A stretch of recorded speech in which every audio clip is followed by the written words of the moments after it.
Okay guys, good morning. Let's get started. We have a couple of handouts, yeah? We have diene chemistry, green, resonance was pink. You also printed your own, the intro to nucleophilic substitution. Yeah? Resonance, I think I sent you an answer key to some of those questions. Any questions about resonance at this point? Any questions about resonance at this point?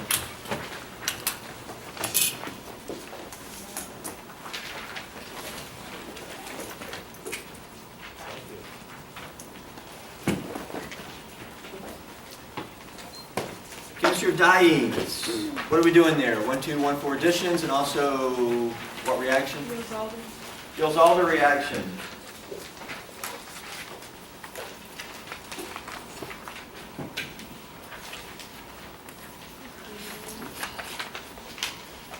Let's see how we did down here. I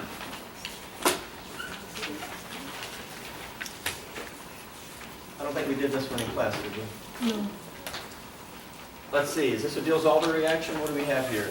We have a diene and an alkene. It could be a Nucleophile. This is 4. That could be 2, and we can make a 6. Okay. Let's draw this in more of a conventional. Let's see. What is this? Trans? That's trans, right? Or also known as what? E. And this one is Z. That has no stereochemistry. We can draw this. I'll come over here.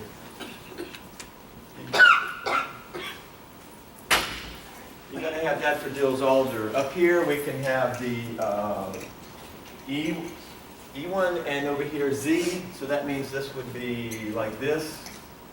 Yeah. But we got the traditional 4 right there for the Diels-Alder. Then we have our question. Once we have this, is this a symmetrical diene or not? You may be looking at the E and Z, and that may be not symmetrical. In the end, though, if we showed both products, let's come back and look at it. Do we need to flip this over or not? This is reacting with our alkene. Do we need to draw this with up or down? Actually, no. If you look at when we had to worry about regiochemistry, what did it say at the top of that? Top of that. Regiochemistry.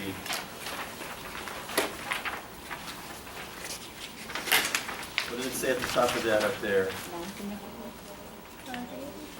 Only relevant when both diene and Nucleophile are non-symmetrical.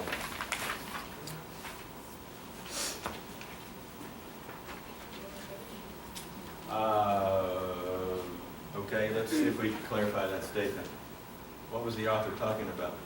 Here we go. If this is it, let's zip it together. This guy is sort of in the way, but it'll actually come. This guy actually approaches from the face.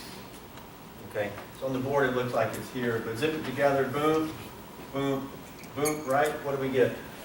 I hope it's a 6, because 4 plus 2 is 6, right? Mm-hmm. Let's don't worry about stereochemistry quite yet. Cyano here. What do we got here? Phenyl. The other phenyl's here.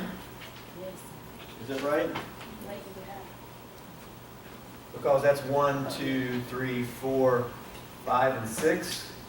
That's 1, 2, 3, 4, 5, and 6. All right. Boom. We just made that bond and that bond. Made our 6, and what did I forget?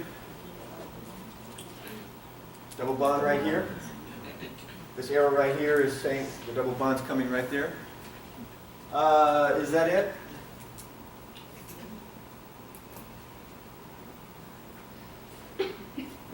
Yes, with no stereochemistry. Question, do we need to flip this diene over before we zip it together? Would that give a different product? Forget about stereochemistry. It would not give a different product. Do you want to flip it over and do it again? If we did, it would be the same thing. If we don't worry about stereochemistry. What if we flip this over? What if we did the cyano down here? Would that be a different product? No. Is that a different product? Again, no stereochemistry. You see, it's not. We don't have to worry about any regiochemistry here because there is no regio isomer potential. Do we have any stereochemistry that we could put in here? What stereochemistry can we do according to last time? The two phenols, are they cis or trans? Trans. Trans. Yes, we can draw one like that and one like this. They're trans because right here they're trans.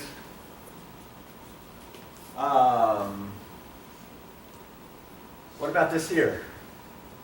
Do we have anything relative from here to here? No. So it's a little bit, the only thing I can tell you here is this. I would say this is going to be racemic because it is chiral.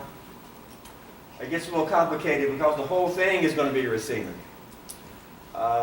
Plus enantiomers or diastereomers, etc., etc. Because we know we could have drawn this trans another way.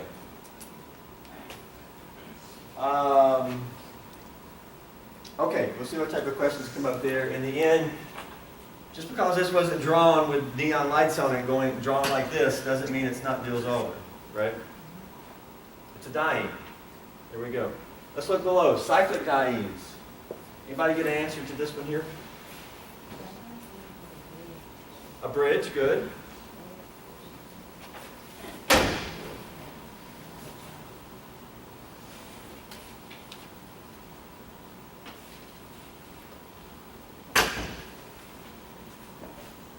Okay, whenever you have a cyclic diene, my recommendation is to ignore the bridge,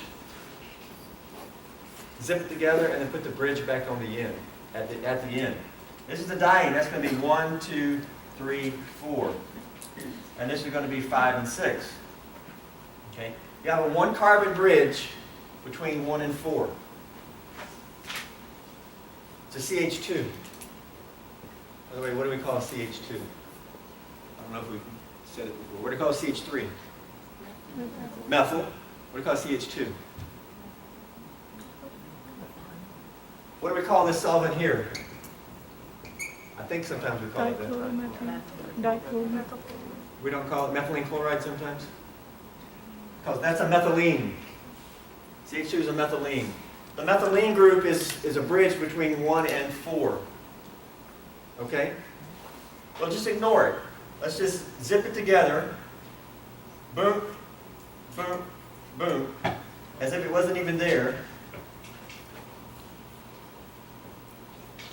4 plus 2 is 6. Double bond here, right, between 2 and 3. So that was 1, 2, 3, 4, 5, and 6. 6 has the cyano group. But the methylene bridge between 1 and 4 is still here. So just draw it back. Boom, boom. Okay? If you want to connect bonds, you might like that better.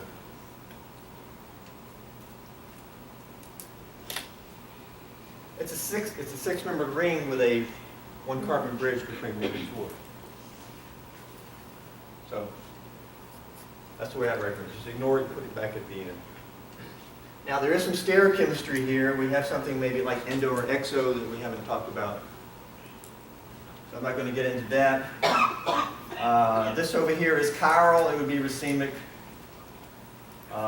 Most likely, well, yeah, but what's going to vary is perhaps diastereomers. Okay, how about the one on the right? One on the right illustrates the dienophile being cyclic. All right, that's okay.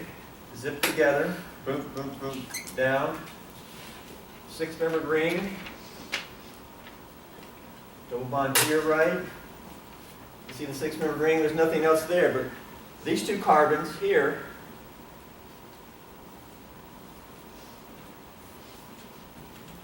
have these 2 bonds. We're going to draw them here. These carbons are now tetrahedral. So we have stereochemistry. Are those 2 bonds going to be cis or trans? Because it's a ring, you guys probably don't see the cis or trans here, but the cis, right? I mean, it's a double bond with the things like that. Cis. See, that's cis. It's going to be cis here. So we're going to draw it cis. And then we can just connect the rest like that. So that other ring is still there.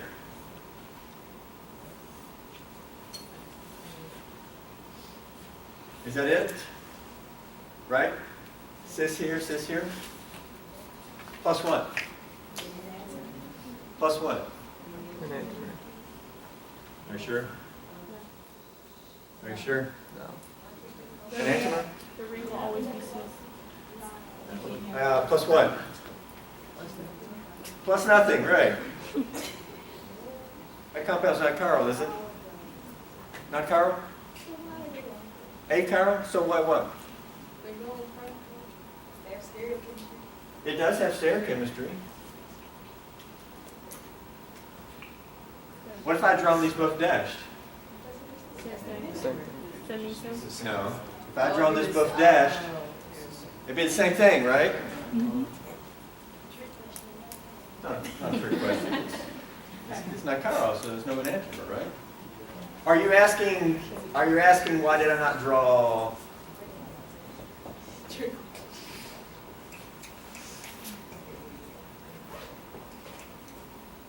Did we get this product? No, we did not get that. What's the relationship between these two? I'm having trouble here. Diastereomers. Yeah. That compound does have a diastereomer, but it doesn't have an enantiomer. Where do you get that diastereomer? Because we know that the concerted nature of this reaction, cis, is going to go cis.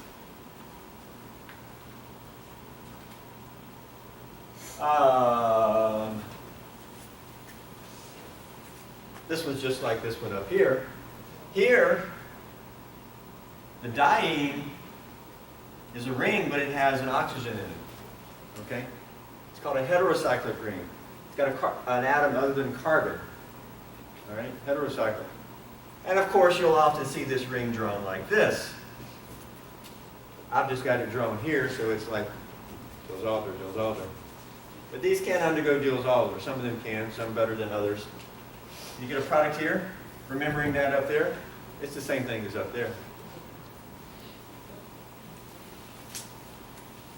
If you just ignore the oxygen, zip it together, double bond here, right? What is this group here, functional group? It's condensed.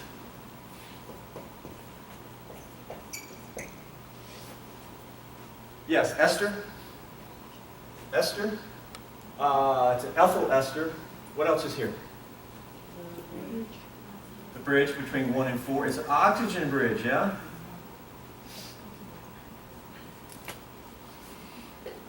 Let's put a little decoration on it. Make it look pretty. Yeah? Again, there is some stereochemistry here, like endo-exo. Let's look on the last page. This is a drug. This is a reaction that's used to ultimately make Tamiflu antiviral drug treating flu. Look on the last page.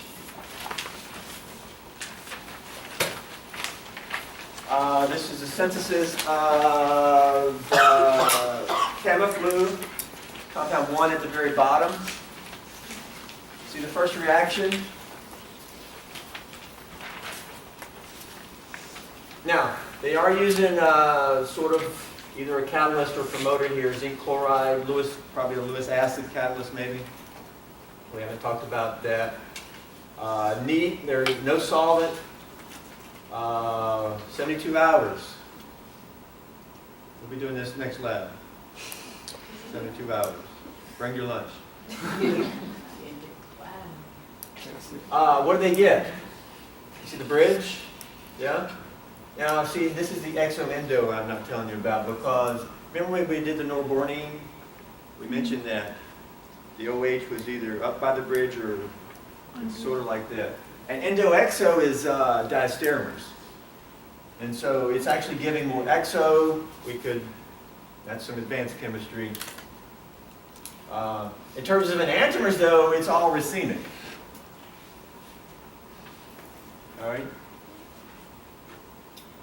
But then they separate enantiomers using a chiral column. Again, some advanced chemistry. And so now they're showing a product that's only levo. So they separated out enantiomers, which can be done. From there, they continue on. Most of this is advanced chemistry. One thing that we'll see typically when I write things in, mesylate. Okay, we will see something called a tosylate, but mesylate is basically the same thing, same idea. All right.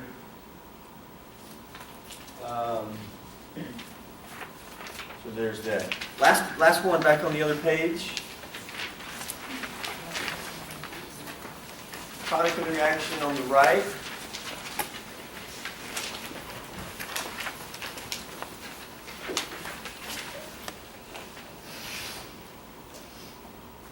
Product here, we got a diene, potential Nucleophile product.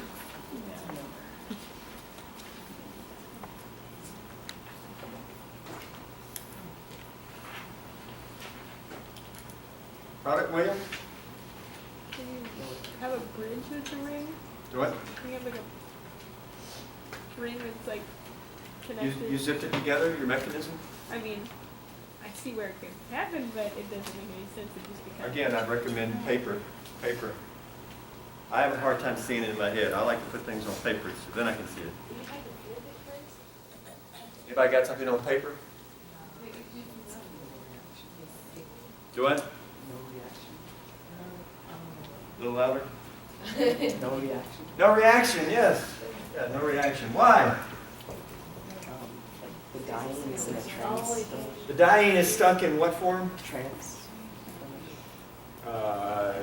We don't just call it, not just trans, but It's S trans. who's sitting on the front row today? S-trans. That's right. It's stuck in the S-trans form. Can this rotate to cis-trans? It cannot. So while it's a diene, it ain't a diene for Diels-Alder. That can't zip. Okay. There you go. No reaction. S-trans, S-cis. We look at that. Needed confirmation. Actually, these guys react pretty good in Diels-Alder. Why? And this one may be a little sluggish, but this is pretty good in Diels-Alder. Why? Yes, it's stuck in the S-cis form, right? Right?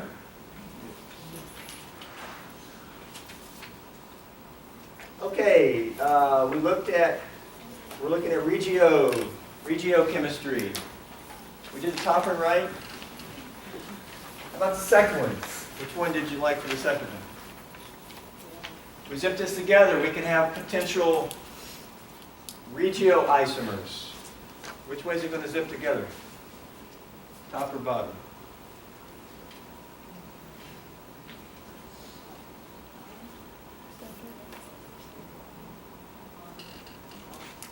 Do we need to turn this homework in? I have the bottom. You've got the bottom one? What do you mean bottom? Left or right? One on the, over here? That one. Okay, anybody else? That's what I got. Got the bottom one? Oh, the right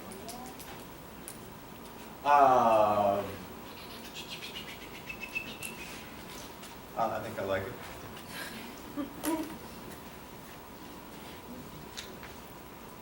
Yeah? We do resonance here? Because guess what? It's going to be just like the one we did above.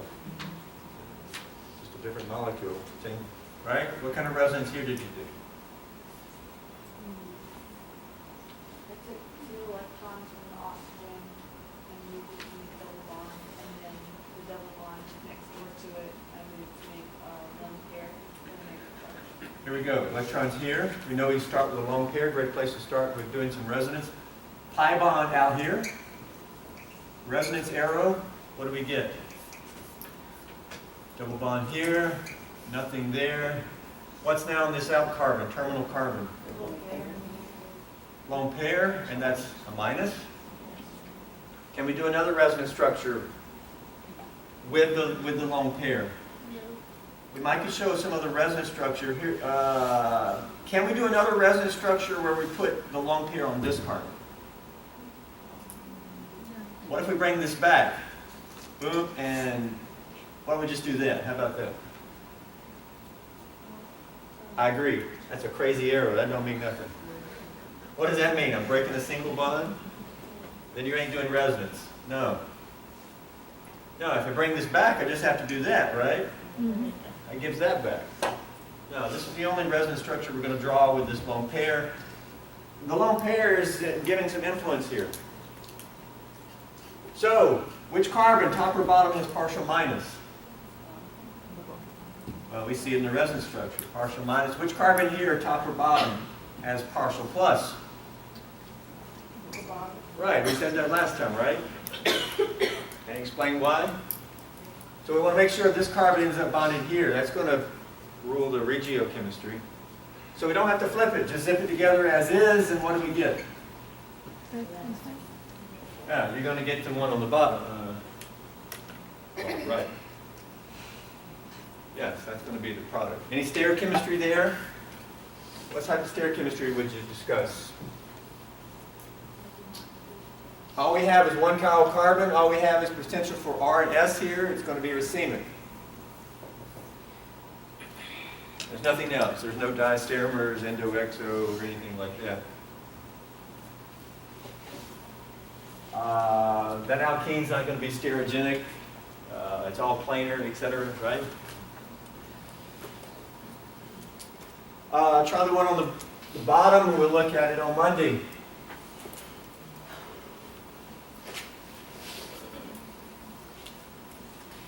So that's regiochemistry. But again, using your resonance, pushing electrons to resonance structures, helps you predict these. We've got to identify which carbon of the 1 and 4 carbons, which one is more partial negative. And again, this guy tends to be partial negative when it's polarized, and your dienophiles tend to be partial positive because they tend to have withdrawing groups, at least in the introductory, most common ones.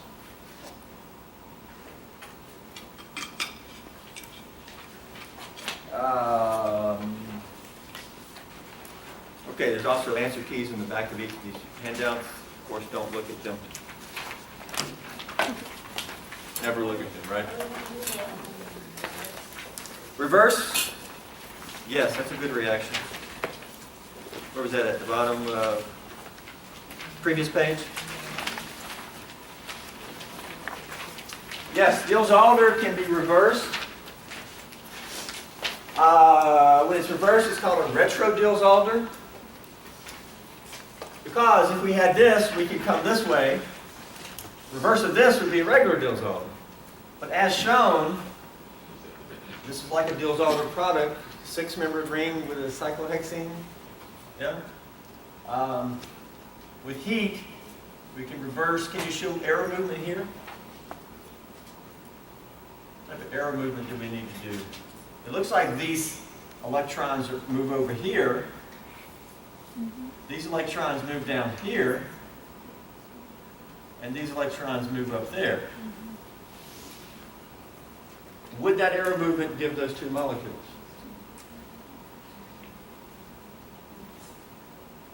Hopefully you're seeing this, right? Now, what drives this reaction? What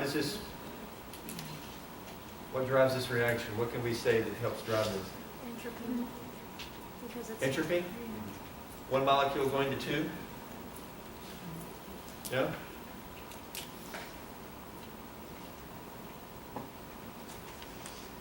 What about thermodynamically? Does this look driven thermodynamically?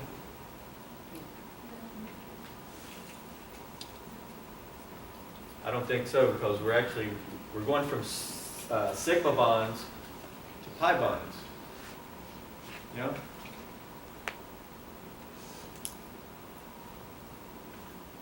This is very common. A lot of times with heat, we may also say that this thing can decompose. Decompose meaning break apart. Heat break apart by a retro-Diels-Alder reaction. So these are common. Did we ever get a bridge road to? Something bridge break apart? I would, yeah. Because if you can go forward to make the bridge product, then just coming back, yeah, it'd be just the reverse of like what we did. You can look at those and just turn them around.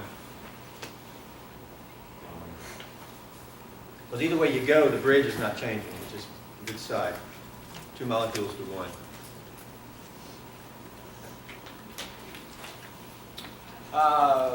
So as you progress, you may occasionally see a retro-Diels-Alder.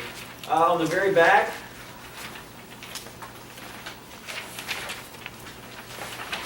we said in general that these reactions are called pericyclic reactions because they involve a cyclic transition state.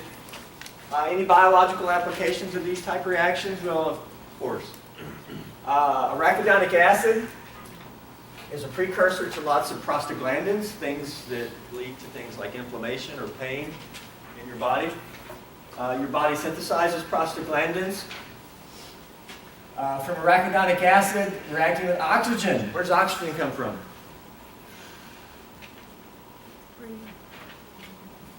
Right? Breathe in.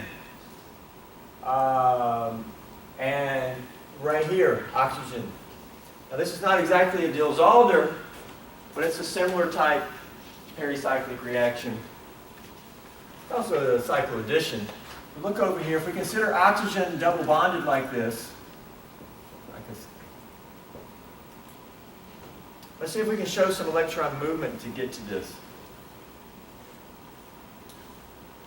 These pi electrons attack the oxygen. These pi electrons come here. But then these pi electrons move up. And this arrow movement should give this. What is this arrow right here giving? There's no bond there currently, so it moves up to be this one now single bond.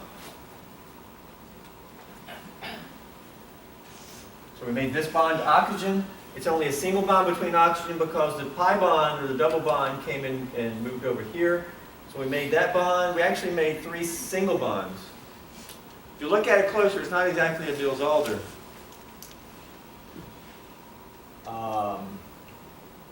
But it is a diene reacting with an ene, if you consider this an ene. The difference is this is not a conjugated diene. It's not a conjugated diene. So it's, again, not exactly. But some relevant chemistry. From there, you continue on. By the way, this is catalyzed by an enzyme called COX, cyclooxygenase enzyme. This enzyme that does this is inhibited by drugs like aspirin. Why would you take an aspirin? Because maybe you have some inflammation or some pain. How does it stop the inflammation? It stops your body from producing these prostaglandins, which cause inflammation and which can cause pain, etc. So usually drugs target some enzyme. Okay?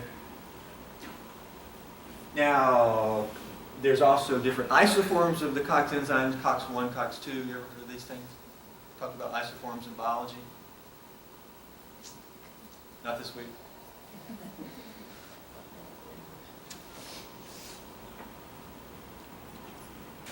Okay. We have resonance and dienes going, right? Let's see what type of questions we have on Monday. Let's move into our next handout. You printed this one on your own. Any questions about lab today? Questions about lab? From yesterday, did everybody get a reasonable IR of your product? Seems like some of the distillations were a little bit darkening, a little charring or burning in the retort. You know what a retort is? original flat. I sent you something. Michael Faraday was distilling his benzene product. He talked about the retort.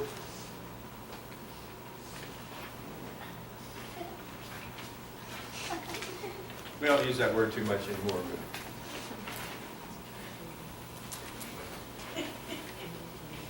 Okay, here's some intro. Again, mesylate on here. Is that right?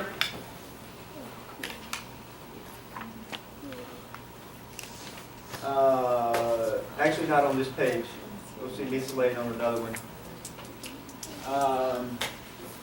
We'll be looking at some substitution reactions. Oh, there is a mesylate right here. Yeah. We see it again already. But the important thing here, what I want to show is the SN2. This will be a standard mechanism that we'll see. It stands for substitution. We'll explain it a little bit. Substitution. Ultimately, they're making Allegra here. And by the way, this is the same reaction that's on the intro to the lab this week. Down here where they're hydrating the alkyne to the carbonyl, the ketone.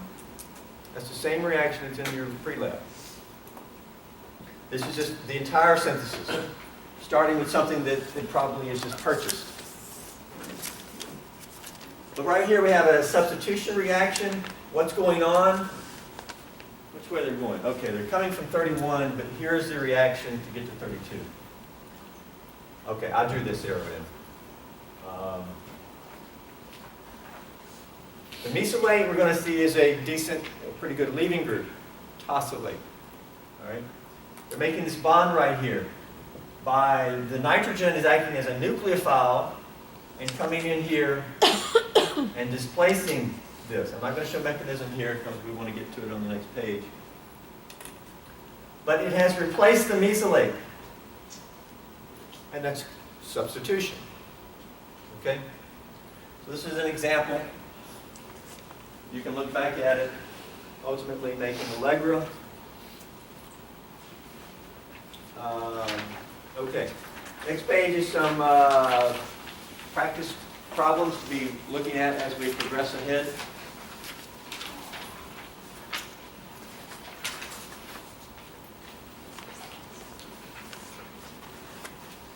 But here we go.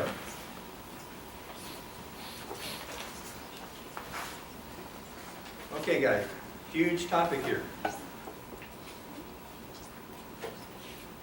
We can say there's like 3 or 4 huge topics in Organic 1. Alkene chemistry, substitution elimination chemistry. All right, here we go.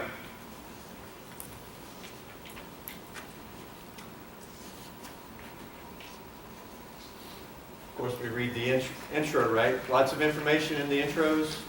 Titles, yeah. General line reaction. Like I explained before, we're going to have a carbon, tetrahedral carbon. Okay? Some type of group. We're going to have a nucleophile. The nucleophile is going to replace this group and now become bonded to the tetrahedral carbon that the group used to be on. X is generic. There's nothing up there that's X. Used as generic. Often halogen, but sometimes more than just halogen. X is, we're going to call it a leaving group because it leaves. Simple enough, right? It leaves this carbon. It's gone. I abbreviate it as LG, leaving group. What type of leaving groups are good? What type of characteristics must it have? It must be electronegative enough to take on an extra long pair. It usually leads to a negative charge, but not always. Depends on the charge it may have started with. Halogen is your best leaving group, with iodine being better than bromine, bromine better than chlorine, and chlorine way better than fluorine. Okay? But other atoms may be also leaving groups. We'll see oxygens and nitrogens, other things can leave, but they have to have some reason. Your best leaving group's iodine. Well, that's because it's just more stable. One reason.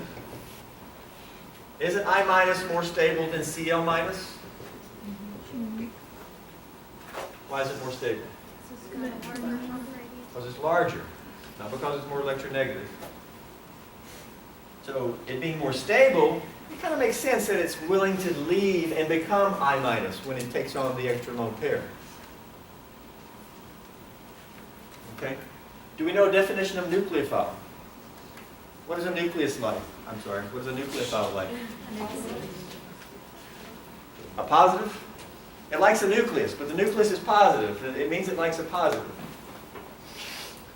What's going to like a positive? Something that's very electron rich. Or something that's negative. A negative is typically a nucleophile. But something that's neutral could be also. Typically we're going to have something with a lone pair. Typically you don't use pi bond chemistry here. Typically alkenes don't react as traditionally as something with a lone pair nucleophile. Okay, let's do an exact example here. Instead of X, I'm going to give you an exact leaving group. Instead of generic nucleophile, let's use something like hydroxide. That should like a positive. I'll call that a nucleophile. Without doing mechanism, what we're looking here is this replaces the Br on the tetrahedral carbon. All right? So we did a substitution. And Gen Chem, you may have called it replacement reaction. But to me, we're calling it substitution here. Okay?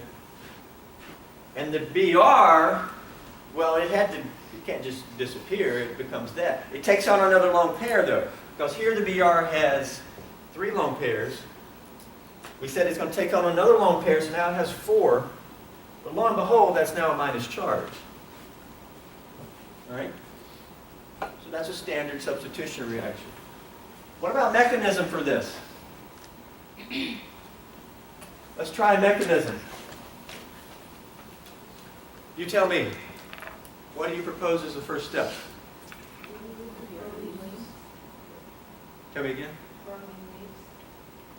Who's saying that? Okay, sounds like it's coming from bromine leaves.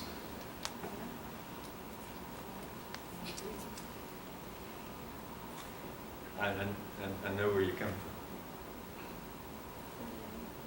You want just bromine to leave? Well, I guess bromine to leave and then the Well, OH. first step first. I'm sorry. Let's do it. Bromine leaves. What I was going to say is, because it does need to leave, how could it just leave? How could it leave? What if we just take this and that? What would that give?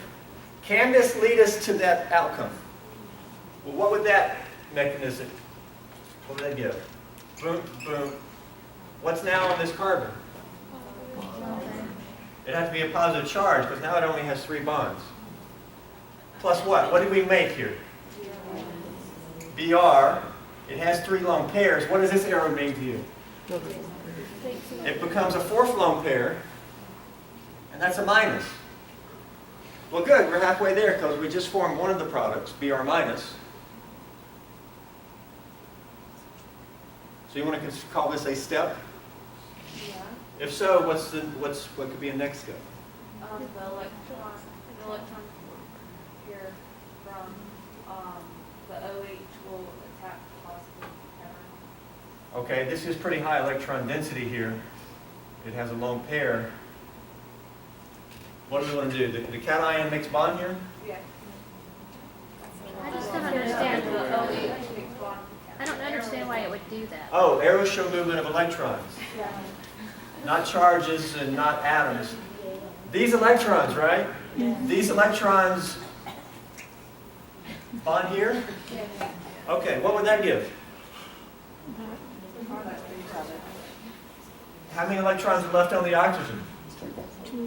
2 lone pairs. The other lone pair is now a bonding pair to the, okay? Does all of that give all that? Okay, what do you think about the mechanism? I just don't think that it would do that. Because What? why would it just break apart like that? Just Okay, what if you put HBr in water? What happens? it gets hydrated. The water breaks apart. Doesn't the bromine just leave But through the water. through the water? Right. Well, what if we use water as a solvent here? Okay.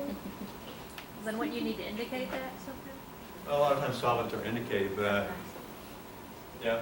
But anybody else have something to say about this mechanism that we're proposing? Yes, why would you form a primary cation? Because that's very bad, right? We've said that before. Never form primary cation in this class. Unless you have to. Primary cation, bad. Primary carbocation, bad. Okay? This is not the mechanism that I would want you to propose. Okay, well, what if the bromine leaving and then Let's get there. tapping is concerted? Let's get there. Let's talk about this mechanism though, because this is a reasonable mechanism in some cases. Yes. This mechanism as shown is an SN1. Problem is it don't happen with this example reaction. Let's look at SN1. Okay? If this was the mechanism, we got two steps here. Describe the first step, ionization of the leaving group to make a cation. What's the second step? Nucleophilic attack of the nucleophile adding to the, okay? Which of these two steps do you think would be rate determining? Yes. Why do you think that's rate determining? The CR takes more Because we're making this charged intermediate. Not only is it charged, in this case, it's very bad, but yes. That's your rate determining step here. And this is fast step, because we got a negative reacting with a positive, and we're going back downhill to a neutral product. Can we do a reaction coordinate diagram here? Let's call this A, let's call this B, and this C, keeping track of our organic here. A, some arbitrary, this is some type of free energy, this is reaction progress, right? Let's just say A is here, some relative energy. Where would B sit? It's going to be higher, right? And where would C sit? Now, in the past, we've had like alkene to sigma bonds. This is where we're going from one sigma bond to a new sigma bond. So it's not intuitive in which is different, which is lower in energy. I'm just going to say that the starting and the end are very similar. Okay, here we go. How does this proceed? Does it go straight there like an arrow? No, it goes like this, right? I could have drawn that even higher. This settle into this energy well intermediate. From here, in fact, I want to draw this a little higher. Yeah. Now, to get here, this is the transition state for the first step, right? How much energy do we need to fall downhill? Not much, right? Just a little bit of transition state energy. Which state, which reaction, which step looks rate determined? Right?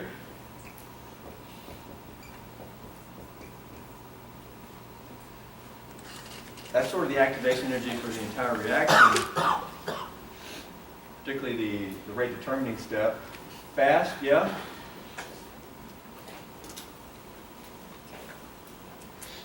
Question, here's the important question. Of the two substrates in this reaction, there's two. How many of them are involved in the rate determining step?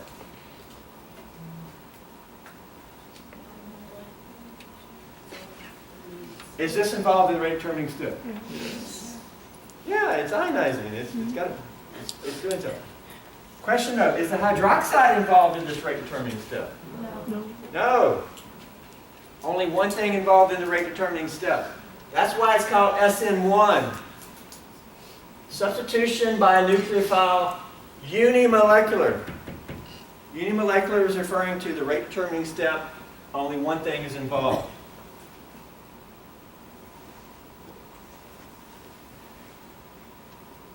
Okay? I want to move ahead so we don't run out of time right in the middle of this. Let's try another mechanism here. Any questions about there before we move on? Is that the correct mechanism? No, not for this example reaction because of this. So it's going to rearrange? Do what? The carbocation going to rearrange? If we could even form it. For us, though, don't even form primary cations unless we have to. Avoid them like the plague. Okay? But SN1 is a mechanism that we'll see. All right? I'm introducing them both. Some instructors will only introduce one. I introduce both at the same time. Let's look at another mechanism. How could we do this reaction in another way? Well, the Br is electronegative, so that would make the carbon next to it partial positive, which I agree, it's got this dipole. We looked at such on week 1. which would make the OH attracted to that. And then Yes, because the OH anion is would, attracted to that's physics. and then the OH would kick off the Br. Would that work, or is that just an SN1? Okay, so you're saying that these electrons who come in here attracted to the partial plus. Well, the negative charge on the oxygen would go in there and be attracted to the positive charge on that carbon. That's right. So Yeah, the electrons. Yeah. electrons, then High, that, high electron density yep. So here. Yeah. that would And then bond what it. do you want to do? You want to show, let me roll this up. Isn't that considered a nucleophilic attack? They're always gonna have nucleophile. This here, and what do you want to show? Do you want to show this? What do you want to show? Well, because the OH is, Well, first off, I wouldn't show this because you also have 2 H's here, Yeah. and now you have 5 bonds of carbon and a Nobel Prize. but as So what do you want to show? Go ahead. but as the OH bonds, wouldn't that kick off the Br simultaneously? Can you do that? Can you? Have we done that before in this class? What about a bromonium ion? Did we come in and kick off the bromine? Yeah. By the way, when we did that, was there any stereochemistry? Yeah. Back bonding and Backside attack. backside attack. Yes. That comes in and kicks this off. What would that, okay, if that was the mechanism, what does all that give? By the way, I can make this a little bit more precise. How about, what does that arrow movement give? Product. It gives that. That's it. OH now bonded here. This is now a bonding pair to there. And what does this mean? Yeah, that's it. Does this mechanism have a primary carbocation anywhere? No, so we avoided that. Okay, how many steps in this mechanism? Just one step. If we plotted this, and we called this A, and this is, I reckon I'll call it B. B here's the final product. We went from A to B. No intermediate. So what do? Transition state. We just have one transition state. And this is your activation energy for that. Which step is the rate determining step? That one? There's only one. Because ain't but one step. In this example, this is a rate determining step. How many of these, which of these are involved in the rate determining step? Both. They're both involved. If you're only doing one step and one ain't involved, then it ain't involved in the reaction. They're both involved. So in this case, we're doing a substitution by a nucleophile, but since they're both involved, we call it bimolecular, or we state 2. Here's a summary. SN1 typically involves making carbocations. SN2 does not. SN2 is more concerted backside attack. Because we can bring in the idea of the stereochemistry. If we had stereochemistry here, this is going to come in backside. We talked about that when we were doing alkene chemistry. We'll see that consistency with that stereochemistry. How do you attack the carbocation on the other hand? think about that. Okay, guys. See some of you this afternoon in lab. We may need to get back with